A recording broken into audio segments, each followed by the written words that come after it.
So when beginners to photography first pick up a camera, they're told a few things.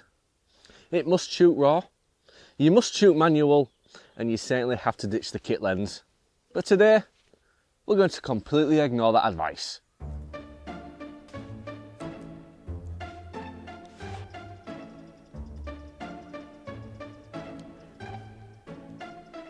So everything that I'm going to do today is going to be shot with the kit lens, the 14-42. It's all going to be JPEG straight out of camera, and we're in program mode because, well, this camera doesn't actually have a fully automatic mode. It's as close as I can get. So let's take a photograph of the wind turbine and we're going to frame it between a slot in this tree trunk. I'm going to focus.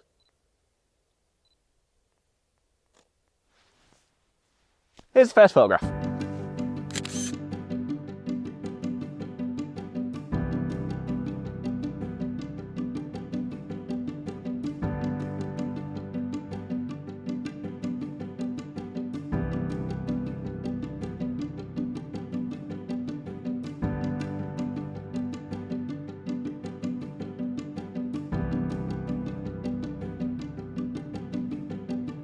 So if you've ever seen a show on the Discovery Channel called Expedition Bigfoot, I recommend you give it a watch. But they make a big deal about these tree structures here. Who could have made it? Well, actually, it was me and my lad about 2 weeks ago, and I'll tell you what, I'm really happy to see it still standing. So I think we're going to take a photograph of it with a little bit of prosperity and a personal memory for myself. Straight out of camera, JPEG. Let's have a look.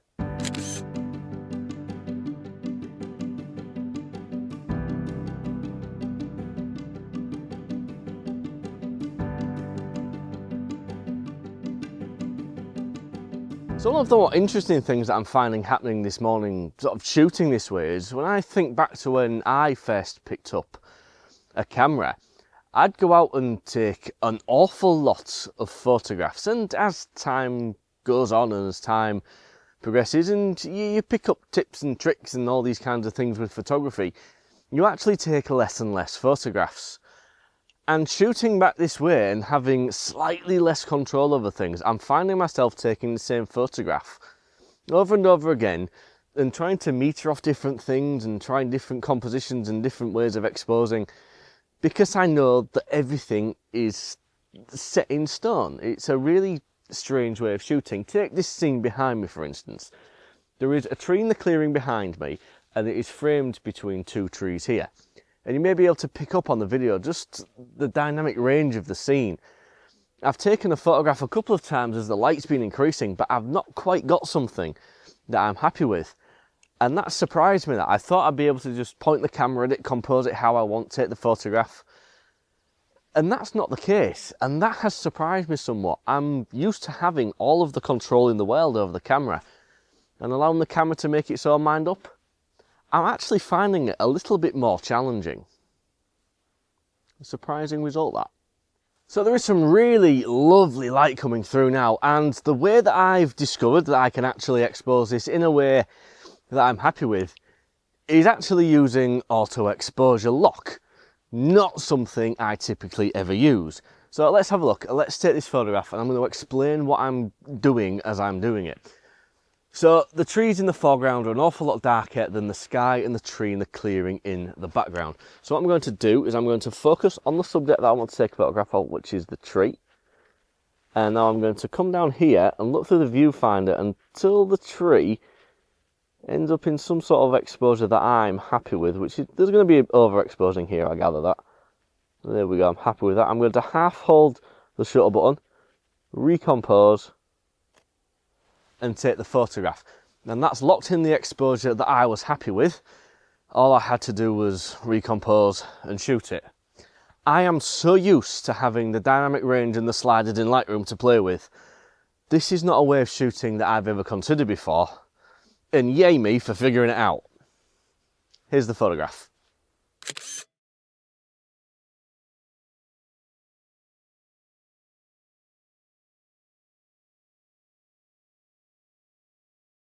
Okay, so I'm not going to lie. This video started off as a bit of a joke, a bit of a mickey taking exercise.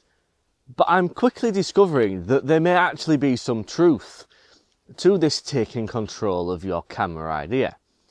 It's so much more difficult to take control of an exposure in camera when you're not taking control over it. And I'm specifically finding highlight control to be a little bit of a nightmare. Take this scene behind me, for example.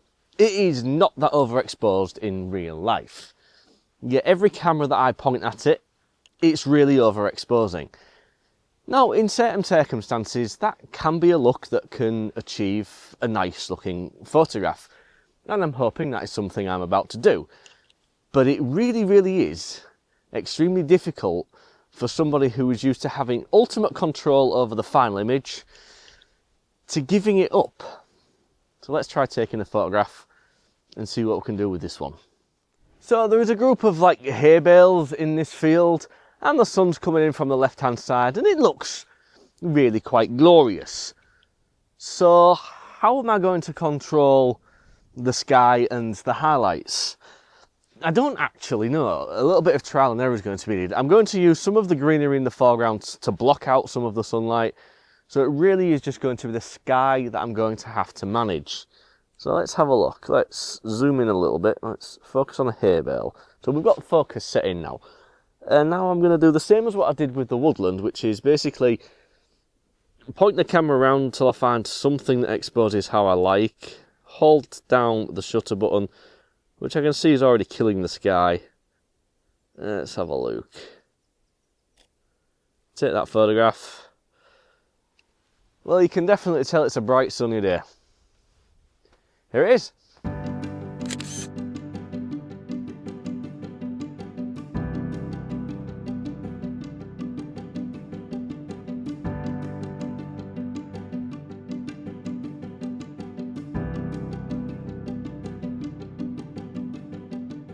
Let me really quickly demonstrate the technique that I'm using here. You can see if I move the camera around, you can see the highlights and the shadows and everything. It's kind of been a case of just finding something that might work like that, and then holding the shutter button down, you can see the exposure is no longer changing. It's really odd to me how I'm having to do this, but hey, if I can find a new technique, if I can find a new way of doing things, that's not always a bad thing. Alright, so I've spoken about the camera mode and how much fun it isn't.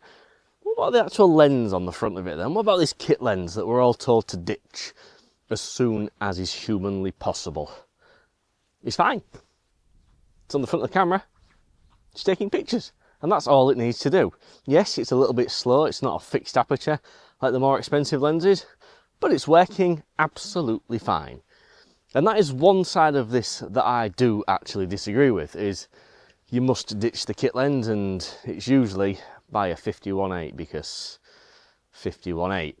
But I disagree with that. If this is the only lens that you have, then go out and take bloody photographs with it, because hey, it's working fine for me and it's going to work fine for you.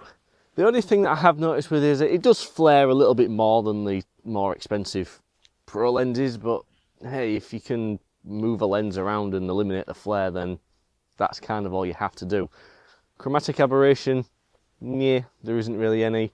That's probably a myth these days. It's probably a thing of the past. Something I did notice with all the DSLR lenses, especially the Canon, the famous 18-55 kit lens from Canon, that was fringy. That was purple and all kinds of blues. But this one, it ain't too bad. And sharpness wise, spot on.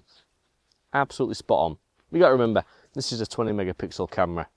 If you're using something with more resolution, you are going to notice a little bit more softness, but hey, in reality, you're going to notice that with any lens that you throw out on a high resolution body anyway, so it's not really a big concern. But yeah, the lens, performing fine. Don't disregard them.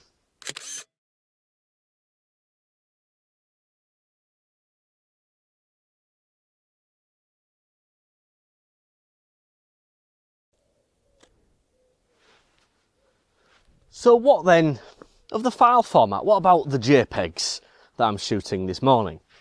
Well, there is inherently nothing wrong with the JPEG file format. In fact, every photograph that I export from Lightroom is a JPEG. The issue I have with it is the baked-in nature of the photograph. I'm one of these photographers who have grown up with editing being 50% of the process. Taking the photograph and editing the photograph. And I find that almost as enjoyable as being out here and taking them. And I kind of feel like I'm being robbed of part of the fun for myself today.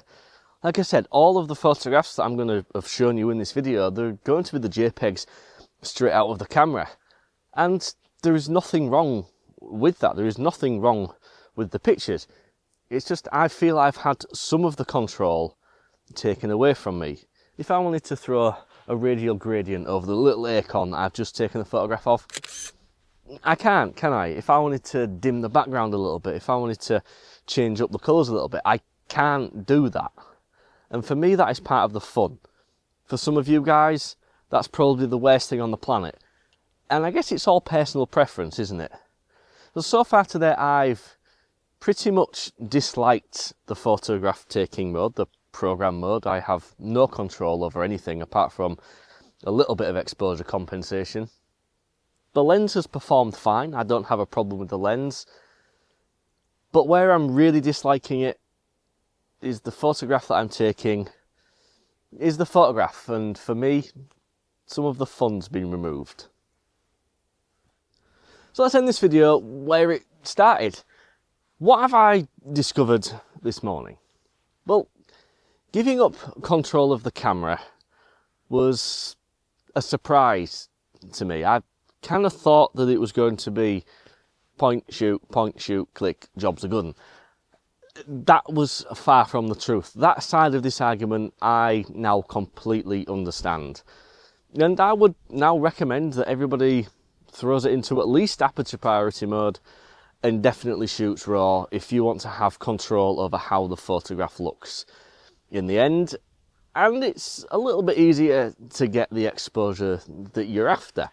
Especially when you put the camera into fully manual mode, you can really sort of start playing with how you want the photograph to look, how you want the shadows and the highlights and the colours to a certain point.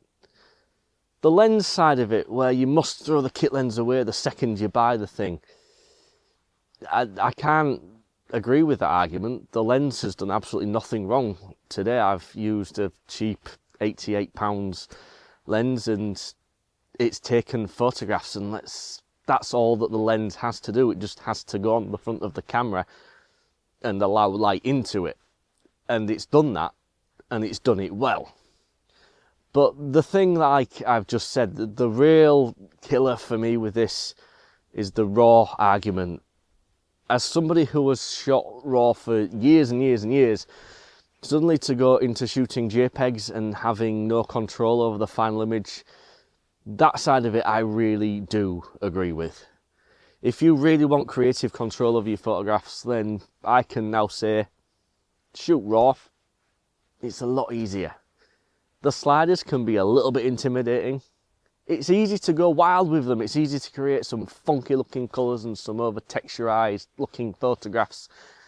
And let's not get on with the sharpness, because it's really easy to go, whoa, that's crispy. But as soon as you learn a little bit of control in the editing side of photography, you're going to have a lot more fun with it. So to summarise, I agree with shooting manual. I agree with shooting RAW.